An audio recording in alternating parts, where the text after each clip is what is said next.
All right, we now welcome on a very special guest. It is USC starting quarterback Kedon Slovis. You are now initiated into the Pardon My Take world. We did this interview because we're like, all right, Kedon, you're a sophomore. You're the starting quarterback of USC. You're going to be a pick in the NFL draft. We want to get in early, so it's great to have you on. Where should we start? Should we start with just – actually, you know what? Let's start with this. This is kind of a stupid question, but how fast are you? That is a great question. I don't know. I ran a 4.79 when I was in high school. I'd like to think I'm a little bit faster now, but fast enough is what I like to think. Okay. I don't like to run, but if I have to, I can. Are you still growing? A little bit. I think I'm done now, but I grew like half an inch this year. Between this year. All right, because we take our quarterbacks very seriously. When you're in the quarterback family, Pardon My Take, it's a huge honor. Blake Bortles, Joe Burrow, Baker Mayfield, Jared Goff. But I was thinking about it. Who are you going to say, Hank? Who did I forget? Josh Allen, of course. Josh Allen, dumb. That was yeah. stupid of me. You kind of look a little bit like Josh Allen. Yeah. Have you ever gotten that? No, I haven't, but I guess I'll take it. Yeah, you're like a Cali bro version of Josh Allen. Yes. Okay, so I asked the fast question because when I was doing a little prep for this interview, I was like, wait, I obviously knew your name. I watched a lot of college football, but you can't ever get slow because your last name is Slovis. So we need to make sure, like, whatever we do, you have to stay nimble and fast. Otherwise, our limits only go so far. Like, when people start making Slovis jokes because you're slow, we're out. Yeah, no, I definitely took that into account. You have to eliminate that at all costs because there's too much potential there with that nickname. So yes, I'll definitely work on that speed in the offseason. Yeah, I would say speed is more important than even throwing at this point in your career. And really, the most important thing right now is get ready for the combine, just so that you can't put up like a 4.9 or a 5.0 at the combine because at that point, NFL scouts will just look at that, see your name.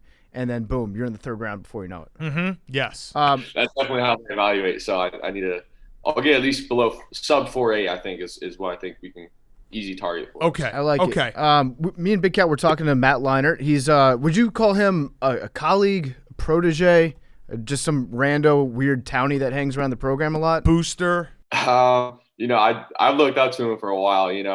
I think – because I didn't really grow up an SC fan, but – He got drafted by the Cardinals. I was a big fan of his before he got drafted. Then he got drafted. So I actually have a Matt Leinart Cardinals jersey. So big fan of his, I guess you could say. So we were talking to him. He was prepping us a little bit with some fun facts about you. He told us that you were a tuba player. Is your tuba career officially? Are you on hiatus? Are you officially retired from playing the tuba? Or are you going to come back? I won't put myself out yet. I guess I'm on hiatus because we were actually doing the interview with him on Fox, and he brought a guitar because he thought I was learning guitar. I was like, I can't really play guitar, but I could play tuba, So I just need to get the instrument in my hands, I think, again, maybe refresh a little bit. But I think I could make something happen there maybe in the future if football doesn't go my way. So you just said something interesting. You didn't grow up an SC fan. You also were a 3-star coming out of high school. You weren't, like, recruited by a ton of powerhouses. Was it – the minute you got onto SC campus? Because, USC quarterbacks, you think of quarterbacks, 5-star quarterbacks. Were you intimidated at all? Like, hey, I'm a 3-star. I probably won't start right away. Obviously, JT Daniels gets hurt. But what was that thought process? Like, hey, I just want to be at USC. I don't really care about playing time right away and everything will work out? Yeah, honestly, so I didn't start in high school until I was a junior. So I kind of felt I was behind the 8 ball from the get-go. Most kids get recruited as a sophomore or as a junior. Like, they already have enough tape, So going into my junior year, I thought I wouldn't get the opportunity to go to a blue blood type school like USC. So by the time they did offer me, I didn't have a whole lot of offers, but I had a little bit of momentum, and USC did offer me. And, I remember kind of saying to my dad, we might need to jump on this because I felt like it was kind of late in the recruiting process. And, it's USC. And I kind of thought I was good enough as it was that I just needed an opportunity to go to a school like that. Then once I get there, I can kind of prove myself. Yeah, so it's strange because I don't think you were recruited by ASU until after it was basically too late, right? Would you have gone to Arizona State? Probably not. I didn't grow up like an Arizona State fan really, but it did feel like that was kind of the school that should have been recruiting me first. It felt weird that, Southern California came in and offered me. Even NC State came in, and they were actually my first Power 5 offer. So definitely felt a little bit slighted at the time, but I don't think it really would have changed my decision. I like that, though. A little bit of a bet on yourself moment. So last year, JT Daniels gets hurt against Fresno State. You end up playing the whole year. I would assume like last year's kind of you're playing without expectations. What was it like this year? Throw COVID out, which, by the way, thank you for writing the letter to the governor and getting Pac-12 back. I'm going to give you credit for that. You're the Sir Yacht of the West. What was it like, though, like with expectations? How does it feel going into a season as a starting quarterback at USC? I feel like that's a lot of pressure. Yeah, it's definitely different. I think as a backup, I came in, no one knew who I was. And honestly, I think most people kind of expected me to go out and suck.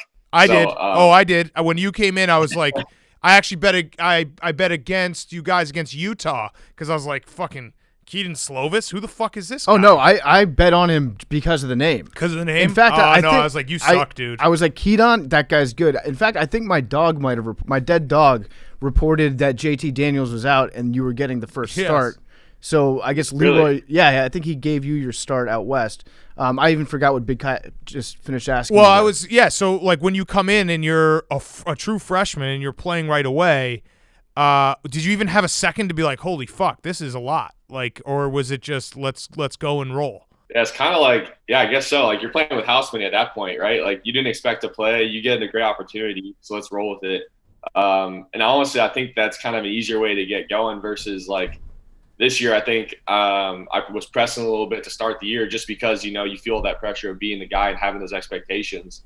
So I kind of sat back and was like, you'd have the same mindset as last year and just go out and have fun with it. And I think that's the biggest thing. Like when you're in high school, you're playing in front of a few thousand people maybe at most, I think you go to college, you don't realize how it's a big jump and big difference, So I think that's a lot of kids can kind of get caught in that kind of trap of getting caught with the pressure and feeling that. But I try to avoid it as much as I can, really. Here's kind of a simple question, but I think a lot of people are thinking this when we're talking to somebody who is the quarterback at USC.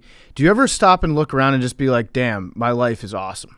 I'm the starting quarterback at University of Southern California. Yeah, sometimes, because like it's something as a kid, you're like, man, like this is my goal. I want to be here. I want to be the starting quarterback at a big time school.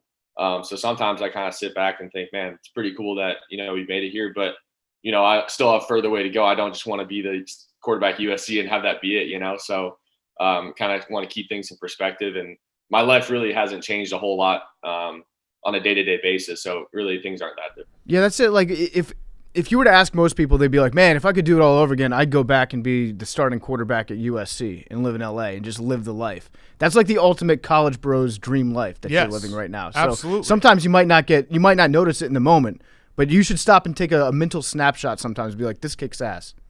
I definitely will. Definitely more so now than that you mentioned it. I definitely will think about it more often. How do you still keep in touch with Kurt Warner, who was your coach in high school? Which, let's talk about that for a second. I mean, was it just like, oh, he's coach, or were you guys like, this is fucking Kurt Warner, like he's a Hall of Famer? That must have been a little bit of a trip to have that. And do you still like talk to him? Does he still give you tips and everything? Yeah. So he moved into the district, like the school district, when I was in like middle school. His kids moved into the school. So like he has a daughter my age. He has a bunch of kids, but he's a son that's a couple years younger than me and a son that's a couple years older than me. So when they were like at our school district, he started coaching at the high school. And I was kind of like thinking, man, it'd be pretty cool to go play for Kurt Warner in high school, like be a quarterback under him. He ended up coaching there until I left, and he still texts me now. But that was the coolest thing about playing with Kurt is he had an older son who's a receiver. Actually, he's at Nebraska now, Cade Warner. And so, whenever Cade needed to throw, or Kurt would need someone to throw at his house, I'd always try to jump on that opportunity and just learn from him as much as I can. And still like last summer, really right before quarantine and stuff, I still went over to his house and we threw a little bit, and just pretty cool to have that kind of person in your life. Yeah, absolutely. Did Kurt ever get out there on the practice field and like show you guys how to take the reps and actually like step in and take live drills with the ones? See, that's the thing. Like in practice, Kurt won't really like throw. Like he'll kind of just like flick it. And then we had this one, I think it was like flag football tournament. It was like a Thanksgiving type day, like flag football tournament with our entire team. And he had like, everyone had like I was a quarterback of one team, the head coach was a quarterback of another team. And he took one team as quarterback. Man, he walked out there with the gloves on and everything, like cleats, like probably had been since 2009 or whenever the last time he played. And I've never seen him like turn it on like that. It was really impressive. How far do you think he can throw right now? See, I don't know. Kurt never could really throw that far in the first place. He could probably throw it 50, 60 yards. That's the thing though. Like he just keeps it in here and just kind of flicks it, and it spins nice, but he just picks people apart. Did he ever try to convince you to wear two gloves? Because I know that not many quarterbacks do. I know Big Ben does it sometimes. Kurt used to do it even when it was like 75 degrees out. I guess he liked the feeling of two gloves on. But I feel like if you're Kurt, you have to try to recruit new quarterbacks to have that look so that people just don't always make fun of you for being the guy. He did. So there was one game in high school, I like sprained my wrist on my throwing hand. So for the next game, I can't really like squeeze the balls tight. So he gave me one of his gloves. I wore it for like a drive, and then I couldn't do it, man. I tried. I really did. But I took it off after that first drive. But I got Teddy Two Gloves is repping the brand pretty strong right now. But yes, probably got to do a little bit more work to get more people on his regiment there. So your offensive coordinator, Graham Harrell, I think you have a pretty good relationship with him. I actually, he was very gracious when Doug's went to USC as offensive coordinator during quarantine. I appreciate, by the way, USC is the only school that hasn't had the Doug's curse. Florida State, Tennessee, Toledo, Texas Tech have all had very bad seasons. So we'll keep that going. But Graham Harrell, how many times has he made you watch the Texas Tech-Texas game with the famous Crabtree catch? Like, I imagine Graham Harrell like ends every film session like, hey, let's pop this tape in real quick and let's watch this night. See, it's pretty funny because like I remember it was like his first week there at school, and he's like, we run because they run 4 verticals. That was the play, and he just back shouldered it to Crabtree. So he's like, against Texas, this is the kind of look we had, that throw I made. And everyone's kind of looking at him like, what? Like, no one said a word. And in my head, I'm like, I know exactly what he's talking about. And so no one said a word. And I don't think, like, maybe the kids now are too young or something, but I was like the youngest one in the room, and I knew what he was talking about. So I went to him after, and I was like, you're talking about like the Texas game where you guys won, right? He's like, yeah, no one even knew what I was talking about. I was like, yeah, I got you. Like, so then every time we have like a back shoulder throw, he's like, yeah, like that one I made to Crab back in the day. That must suck for him to have that moment of realization, like, shit. Because that game was so great that if I were Graham Harrell, I'd probably just walk around with like an iPad strapped to my neck, just playing it on loop. So I guess he's probably being gracious, just throwing it in there like, oh yeah, back shoulder to Crabtree. But I love that he still is bringing it up. He should bring it up. Yeah, well, when I tell people like, my coach is Graham Harrell, usually they're like, who? And then I'm like, the guy who beat Texas, and they're like, oh yeah, I kind of remember that. So that's kind of like he needs like a patch or something that says like I beat Texas. Yes, in 2008, whatever year it was. I think number 1 Texas. That's kind of how he throws it out there. The first time he'll mention it all nonchalant and just see if anybody picks up on it, and then maybe over the course of the relationship, he lays it on thicker and thicker until people give him the respect that he's due. That reminds me of the game against Texas. Like, oh, what game against Texas? He was a guy that he didn't used to grip the laces on the football, right? It was just like they'd snap the ball to him, and he was in Mike Leach's offense, and Mike Leach would just tell him throw the ball immediately once you get it. Has he tried to like instill any of Mike Leach's weird? Can you hear sometimes like Mike Leach talking through Graham Harrell's mouth when he's coaching you? Sometimes he has some weird like sayings that he definitely brings from Leach. He has some really good stories too. I'm sure he can tell them better than me. But the funny thing, like Leach doesn't play football. Like he doesn't play quarterback. So like he said when he played with Leach, he wouldn't like they didn't have any footwork. So he just kind of like drop back and do whatever you wanted. And like whenever they did individual drills, he just go do whatever you wanted with the quarterback. So I always thought that was funny because now like Graham's super strict with the footwork, but when he was with Leach, he just said, "Yeah, just throw it." Find the open guy. Yeah, rip it. Yeah, it's like a kid growing up with hippie parents that becomes an accountant. Like rebel. That's how you rebel against the authority. You're like you get more strict with things sometimes. Yes. So all right. So Kedon, so you're in our program now. Because of that, I have to at least air out any tweets I had in my past. So I did have one. I looked it up. Against Oregon last year, you guys get out to a 10-0 lead, and I tweeted in the first quarter, is Kedon Slovis good? And then you guys got absolutely smoked the rest of the game, and I just replied, nope. So that's just out on the table, okay? I just want you to know that that's there so you can see it. That. I'm motivating you. Some may say I might have jinxed you, whatever it may be, but now we move forward. No, I appreciate that. I do have to salute my cousin, Kyle Slovis, for I think he defended me in your replies. I actually saw it because he responded, and he was like, no, Big Cat, he's actually good. Trust me. So he's got my back. I do appreciate that. Well, that's just classic. You know, you have to have a take on Twitter all the time. And sometimes it just so happens that it's like a 19 or 20-year-old kid that you're making like a lifetime judgment on based on like one quarter of football, that's basically your job. Wait. And when you say that, it sounds really strange. But I'm always fascinated by the guys that like tweet at you when you're a senior or a junior in college, and they're like, "Hey, come to my school." Like, did you have like grown adults being like, "Hey, come to Utah. Hey, come to Colorado and play football"? And if so, did that actually make you not want to go to their school? See, I see it all the time because I know what you're talking about. You know, these recruits and these people on Twitter who are like have weird cult followings of these schools. You know, like Oregon has a big one. You know, CU has a big one now that they're undefeated. They have a lot of people talking, but I just wasn't like cool enough or recruited enough out of high school to get that. So I think actually when I committed to SC, a lot of people were like, man, like he's only 3-star, like don't come here. So I think it was more negative when I was trying to go to USC, but never had like a whole lot of positive stuff. You undersold how ride or die your cousin is. He replied, "Come on, Big Cat, kid is elite." So he had you as already elite, and then someone replied, "He's good, but I heard his cousin is a chotch." So that was good that he got a little there. That was at not Kedon Slovis. Yeah, that was your burner account. Yeah. How's by the way, how's the funny bone? You hurt your funny bone on Sunday night. The funny bone is good. It was weird, man. Like, so I fell on, like I got sacked and I didn't like think anything. I tossed the ball to the ref and my hand, like, you know, when your hand falls asleep, it just feels like it's like numb, right? So my whole entire like hand is like feels that way. And I look down and like I can't move my fingers. And I'm kind of like looking at the ref and he's like, "Do you need a timeout?" And I was like, "I don't know." Because it's my left hand too. Like, I don't really need it, you know. I just need to catch the snap. Mm-hmm. So they look at it and after a few minutes it started loosening up. But it's fine. I don't know what. That's never happened to me before. That was kind of a weird thing, but it's funny bones, I guess. Yeah, it's just great that in the post game you're like, "Yeah, I hurt my funny bone." Like, yeah, it was literally the injury. It was a funny bone injury on a football field.